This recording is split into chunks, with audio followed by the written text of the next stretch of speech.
Israel के PM Benjamin Netanyahu ने ऐलान किया है कि वो किसी भी वक्त ईरान पर हमला कर सकते हैं और इसके लिए नेतन्याहू ने इजराइल एयरफोर्स को तैयार रहने का ऑर्डर दे दिया।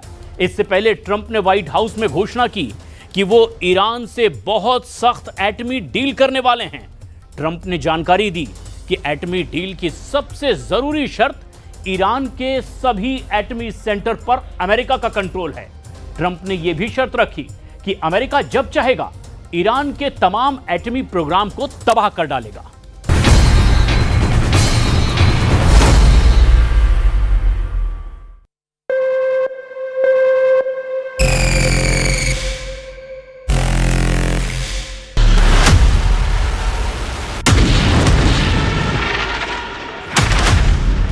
खाड़ी युद्ध को ट्रंप की नई डिमांड वर्ल्ड वॉर बनाने जा रही है।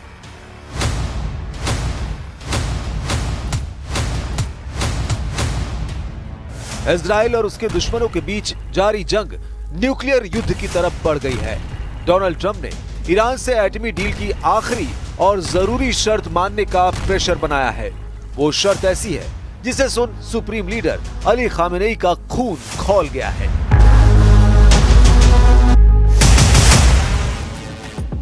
ट्रंप ने ईरान को एटमी डील की सबसे जरूरी शर्त नंबर 1 बताकर दहला दिया है।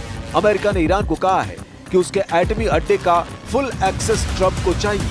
ट्रंप ने कहा डील में ईरान के सभी परमाणु ठिकानों को तबाह करने की छूट सुपर पावर के पास हो।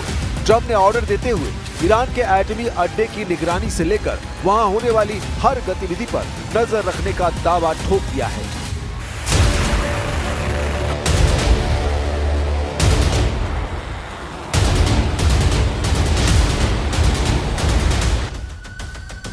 व्हाइट हाउस में ट्रंप जो बोल रहे थे वो शब्द कुछ यूं थे, ईरान से मजबूत एटमी डील होगी, हम जब चाहेंगे उनके एटमी ठिकाने को उड़ा सकते हैं, इसमें किसी जान माल का नुकसान भी नहीं होगा।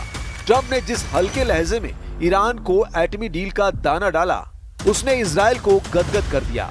नेतन्याहू यही चाह रहे थे। नेतन्याहू ने इसी वजह से ईरान पर हमले का प्लान तक कैंसिल कर दिया। ट्रंप ने नेतन्याहू को इसी वजह से शायद हमले के लिए रोक दिया।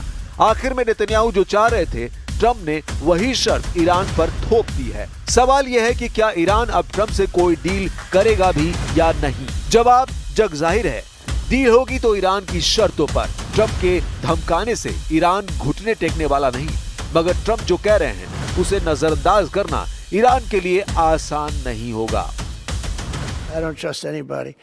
So no trust. I want it very strong where we can go in with inspectors, we can take whatever we want, we can blow up whatever we want, but nobody getting killed.